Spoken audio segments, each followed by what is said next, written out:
All right, everybody, welcome back to Biggest Little Victory. We are your hosts, Stephen. And Pastor Kendra.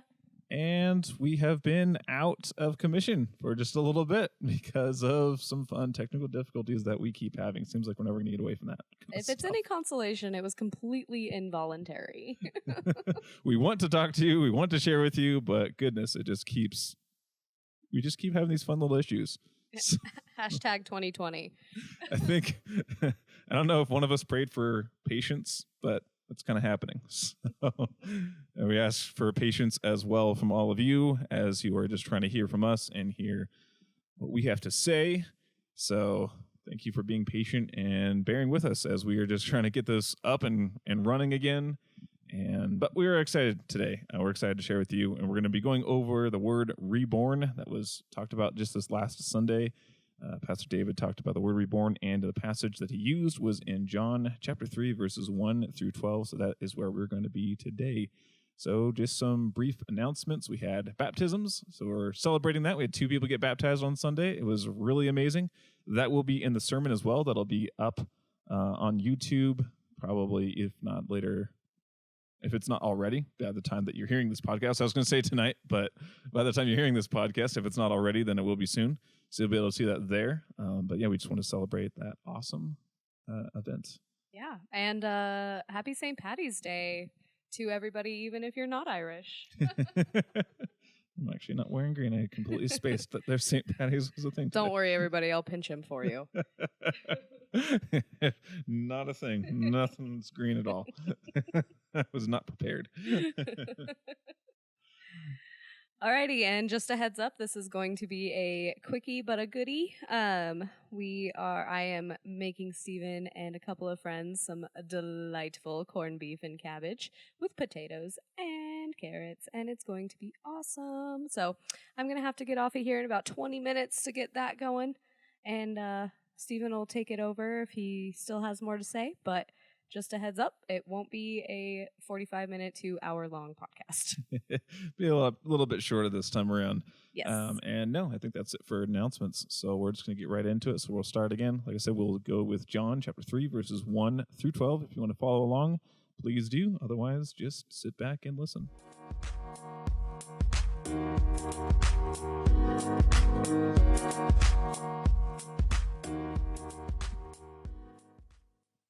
Now there was a man of the Pharisees, named Nicodemus, a ruler of the Jews. The same came unto him by night, and said to him, Rabbi, we know that thou art a teacher come from God, for no one can do these signs that thou dost, except God be with him. Jesus answered and said unto him, Verily, verily, I say unto thee, except one be born anew, he cannot see the kingdom of God. Nicodemus said unto him, How can a man be born when he is old? Can he enter a second time into his mother's womb and be born? Jesus answered, Verily, verily, I say unto thee, except one be born of water and the Spirit, he cannot enter into the kingdom of God. That which is born of the flesh is flesh, and that which is born of the Spirit is spirit. Marvel not that I said unto thee, Ye must be born anew. The wind bloweth where it will, and thou hearest the voice thereof, but knowest not whence it cometh, and whither it goeth. So is every one that is born of the Spirit. Nicodemus answered and said unto him, How can these things be? Jesus answered and said unto him, Art thou the teacher of Israel, and understandest not these things? Verily, verily, I say unto thee, we speak that which we know, and bear witness of that which we have seen, and ye receive not our witness. If I told you earthly things, and ye believe not, how shall ye believe if I tell you heavenly things? Okay, so first things first, normally I have it in NIV. You threw me through a loop on that one. I know. I started reading and I was just like, well, I already started. So normally I have it on NIV, but apparently it decided to switch itself to American Standard Version. So enjoy that cometh and understandeth version of that. But I think it's still pretty easy to understand. I hope Luckily, so. that was one of those ones that you can still understand with the old-timey speak. I don't think I did that justice. It wasn't Shakespearean enough You know in what? my voice, but You rolled with that punch so well. so it was fine because like the first like sentence is just normal, so I didn't see that, and then all of a sudden it got to unto him by night, and I was like, okay, unto, that's and interesting. Then verily, verily. And then it got to thou, and I was like, oh, this is not a normal translation that I usually read. Okay, too late. I envy your adaptability. So there we go. We got some old English kind of words coming back, and but the gist is the same. That's the great thing about all these versions and translations, is they all say relatively the same thing, just slightly differently, which is why I love doing in different translations. So actually, that was kind of cool because sometimes you get something different. Yep. With a different translation, sometimes you catch it differently or it hits you differently. So I kind of like that. Yeah. So looking at this, obviously Nicodemus was kind of confused. I mean, yeah. I mean, the first question he asked is, surely they can't go back into their mother, right? And the fact that he's just kind of like, I wonder, it's like, we're not going back to our moms, right? I just want to imagine like he's just kind of nervously asking this question. I know it's not funny, but it is. When you picture it the way I picture it. So, but I think Dad did the I think Pastor David did this on purpose, where he chose reborn on the day that we did baptisms. Yep. For sure. Yeah, right? definitely. Because this is basically saying that get baptized and you will be reborn, without saying, dip in the water and be cleansed of all your sins.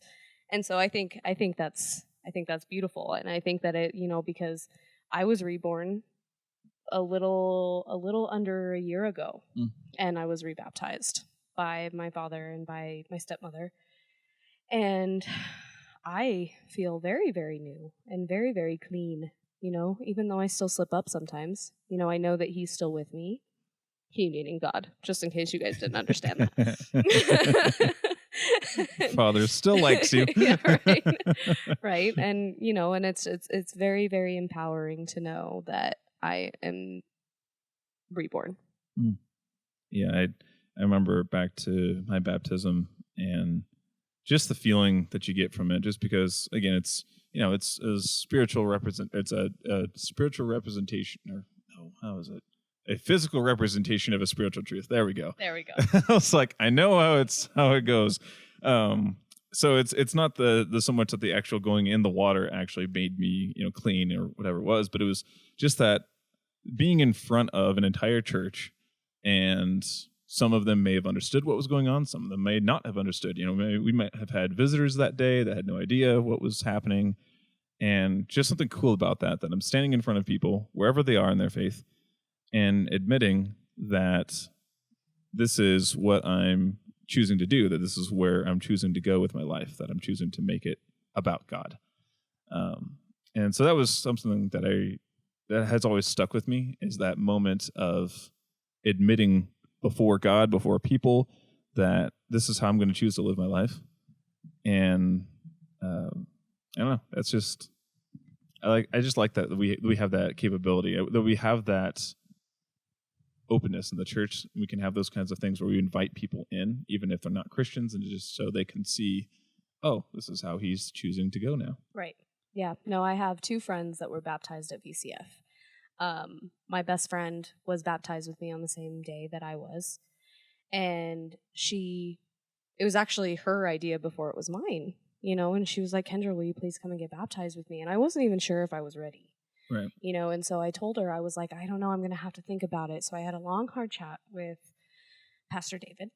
And, he told me, because I had been baptized before at a different church when I was 16.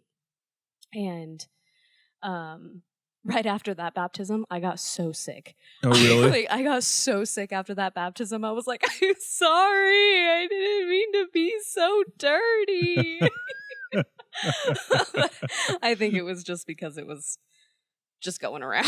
Yeah. He just took that as a sign. Right. But anyway, you know, and then my best friend, you know, she stopped coming to church, and she's struggling in her faith right Mm. now, and she is struggling so much that she like won't come at all. Wow. She will not come, and it boggles my mind, you know, but at the same time I get it, because when I was 16 I got baptized and then faltered, Mm. you know, so I get it, but at the same time it's like, girl, you pushed me into this. But no, I'm just kidding, she didn't push me into it. But so yeah, and then my other friend got baptized even though her husband was not a Christian. You know, she was more than willing to accept Christ into her life even though her significant other was not accepting. And the reason, and it's not that he doesn't believe, he was upset with God because of something that had happened to them personally.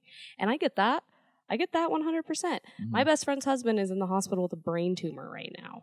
Okay. And I get frustrated with that, you know, but I also know it's not God's fault. Right. You know? So, but at the same time, you know, it's very, very empowering.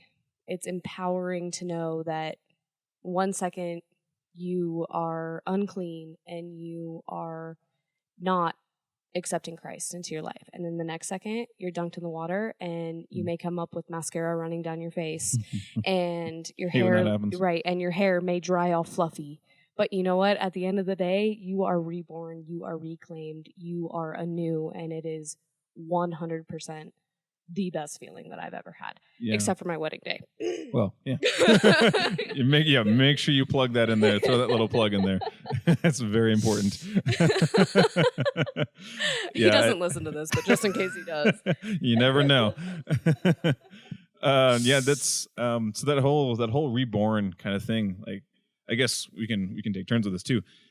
So for me, being reborn and what it means to me is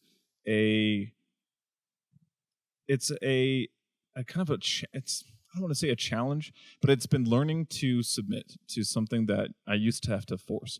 So most of what humanity is, and most of what I've been taught about life, is sometimes you have to force yourself to do something, right? You have to white knuckle it. You have to have a checklist. You have to have this whole, whatever it is, like a mantra, a routine. And that's how it goes for really everything in life. You know, if you want to have more muscle mass, you're going to have to train. You're going to have to eat right. You're going to do stuff like that. Yeah. If you want to know more about coding with computers, you're going to have to learn. You're going to have to take the time and, you know, actually practice and do it. But when it comes to being reborn with God, that was something that I struggled for a long time, because you just want to be the good Christian, and that's what I wanted to be. And I wanted to have Bible verses memorized and everything else, but I think it was just this learning of the fact that, contrary to what we normally do, I had to submit and not try to force myself to be something. And that was the hardest thing ever, was to learn submission, because that's the last thing that we've been learning in society. And so that's, to me, like, being reborn was learning that it's okay to submit, learning that it's okay to let go of control, because even if I'm not happy with who I am right now in God, that I know He's guiding me and shaping me into somebody better in the future. And that process just constantly is evolving and working. And so that's just something that I have to let go. So that's kind of what it means to me. And I really like that it's not my effort, because I think then it's not something that I can brag about. It's not something that I go around and say, "Oh, look at me." You know, it's like something I can just point right back to my Creator. Yep, and I love that. And I love that you talked about relinquishing control, because that is one of the main things when it comes to baptism. You know, you are understanding that you are now walking in the same path as your Father. And even if you stray along the way, it's very, very easy to come back to that path. You know what I mean? Because it's really hard for people. There's people around me who don't understand the fact that I'm a Christian, you know, and they've actually physically laughed at me for it. And I get upset. I get really upset about it, because, I mean, I won't name names. I should, but I won't. We're not that kind of podcast. When I first decided to get baptized, I got laughed at by two people who I care about very dearly, and I immediately went to anger. I was like, how dare you laugh at me? How dare you laugh at me for making this choice to walk in this clean path? You know what I mean? Y'all should try it. You sinners. Sounds like you could use this path yourself. Right? Exactly. And that's the main thing that I had the hardest thing doing was relinquishing control. Because I feel like I'm in control of my life. It is my life to take by the reins. It is my life to do as I please. But the second that I realize that it's not my life, that it is my life, but I am doing it alongside Christ. And that changed my outlook on everything. Wow. Everything. It was the most bonkers thing. One day I was, doing bad things. And then the next day I was like, you know what? How disappointed would he be if he watched me doing this? You know what I mean? Yeah. And then I realized he is watching me do it. Right. And he's probably up there going, tuk, tuk, tuk, tuk. But at the same time, he's like, you know what? It's cool. Come on over. My circle is big enough for you to be a part of. And that's how it is all the time for anyone. Yeah. The second that you accept Christ, you're baptized. That's how I feel about it. The second that you accept to walk along him and live your life the way that he would want you to is the second that I believe you're baptized. And I think that the baptism, the physical dunking or sprinkling or whatever it is really just a metaphor. Right. It's a beautiful metaphor, don't get me wrong. Absolutely. But. Yeah, I like that. It's more of an instantaneous thing. It's not so much that we're having to wait until we have that sprinkling or dunking. That it's something that it begins right away. It begins once you decide to accept him. And that looks differently for everyone because it's not always so much about just the one-off sinner's prayer is what we've called it. Yeah. Sometimes it doesn't even involve that at all. It can honestly just be a complete desire to follow after the heart of God. So yeah, I love that it's not conditional based on what's happening in your physical life, because for some people, maybe not in the United States, but some people around the world, baptism is not an option. Right. They don't have the availability to go and do that. Does that mean they're not following Christ? Does that mean that they're not saved? Absolutely not. Right. No, I really like that you just said that. It's not always available to people, and it's okay. And the way that the United States does church is not the only way that church can happen. And it's not the only way a church can act and form and behave. It's just the way that we've done it. Right. And that's not necessarily scripture or law. It's just how our culture works. But every culture has their own way of doing church and living that way. So I really like that too. Yeah. No, and I it's not how much of the Bible you know. It's not how much of the stories that you know. It's how willing you are to learn and how you act as a human being at the end of the day. Yep. You know what I mean? It's how you speak, it's how you act. And even if you don't know one dang thing of the Bible, you can still act like a Christian regardless. One of the friend of mine who's in the hospital with a brain tumor, he doesn't identify as a Christian, but he's one of the most Christian acting people that I know. He is kind, he is loving, he is giving. He doesn't identify as a Christian. I think he's getting there with this whole situation, but he's always been more of, science. Yeah. And I'm like, okay, but us as Nazarenes believe in science. Right. If you did a little research into the denomination that you are in, you will find that it's not that we don't believe in science. Right. I've always said it's not science versus God, it's science because of God. Right, exactly. And I love that. I need a bumper sticker that says that. Oh my gosh. You know what? I have friends. I'm going to make a bumper sticker. I have friends in high places. You want one, Steven? I'll make you one too. Yeah, I've never been against scientific explanations for things, because so what? You're just describing how something works. That doesn't disprove that God made it work that way in the beginning. That's never shaken my faith in that regard. And I think we talked about this in the missing episodes that are just gone. Yeah, one of the two that are just gone that we can't ever find. About the creation. There are people that will split hairs over the literal 6 days of creation versus the 4.5 billion years for Earth, at least, and the 13.8 for the universe. And how I've said that either way, it amazes me because I've never had such a productive week that I made a universe, or made a planet. I've never made a planet in a week, or flooded it, or made locusts swarm it. Right. So that would impress me. And if it's 4.5 billion years for the Earth, God's been around for 4.5 billion years. Wow. Yeah, right. That would. And you know what? The dinosaurs were just a science experiment Yeah. on God's part. You know what? That's how I look at it. Whoops. They're a little aggressive. He's like, ooh. Too much teeth, too many claws. Shouldn't have done that. Okay, meteor, time to come in. But then there were the kind ones who weren't carnivores and they were so cute. We never got to meet them. No. And really at the end of the day, it's probably best that we didn't. Right. So That's true. I mean, we've all seen Jurassic Park. Yeah, well, we've just seen what people have done to pets and and the Earth itself. And the Earth itself, yeah. And God created Earth, so stop treating it so badly. Right. All of you. I'm guilty of it too. I just treat it better. No, I'm not perfect. I'm still driving around a very fuel inefficient vehicle, so that's not helping anything.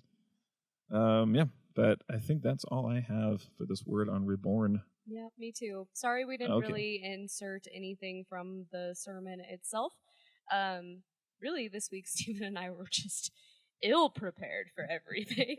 And to be fair, it is coronavirus week. So you gotta cut us a little slack. Everyone's... I was going to be honest, I wasn't prepared entirely. No. And also, it's been one of those weeks, It's been one of those years. Okay, already. So if you guys have survived 2020 this long, just know that it's not going to stay this way. I can almost promise. And I'm not saying that God is punishing us, but He's probably like, I'm going to scare you a little bit, y'all. And you know what? This is where science comes in. If it weren't for science, we wouldn't be able to find a cure. Yep. And they're working on it. And it's great, and it is what it is. And really, quite frankly, I could use 2 weeks of quarantine in my house. And I mean, this thing would be cleaner than it had ever been. I could get a few puzzles done. Sounds like you're just in need of a vacation, I think. Duh. But at the same time, I also know that my work depends on me, and y'all depend on me. But also, just another quick announcement, church will not be taking place at the church this Sunday.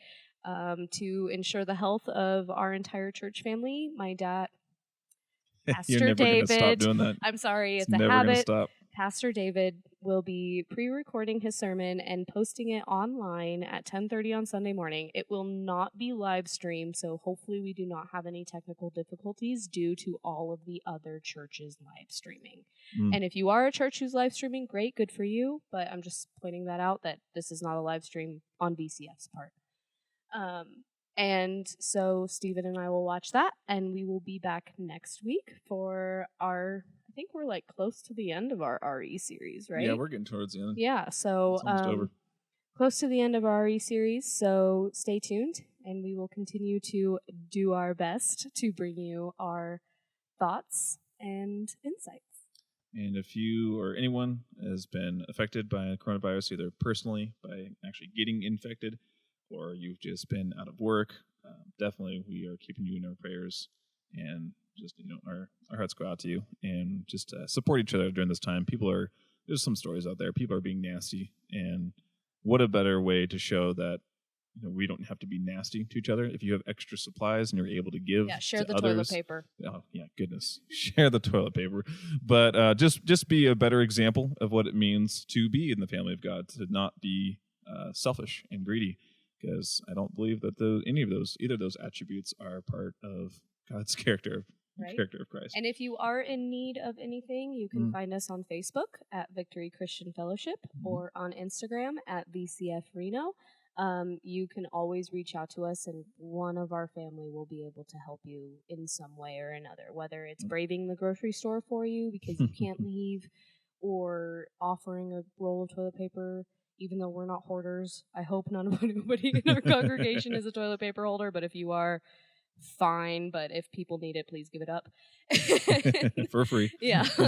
If you need anything, please feel free to reach out to us. Even if you are not part of our congregation, we are more than willing to help you. We are more willing Absolutely. to get you what you need. We are more than willing to do whatever it is that you need. Even if it's like getting you to a doctor's appointment. Mhm. Sure, get in a car with a stranger, but know that I'm a Christian stranger and I won't do anything to you. And this is also my job. I was Yes. doing this very thing. So it's what I already do. Exactly. So the resources are there. You just need to know where to look. And Victory Christian Fellowship is a great way to start. So stay safe, stay healthy, start bumping elbows instead of hugging and handshakes. And hopefully we will be back to normal soon. Absolutely. Yeah. Can only hope for that. Right? All right. Prayers and love, everybody.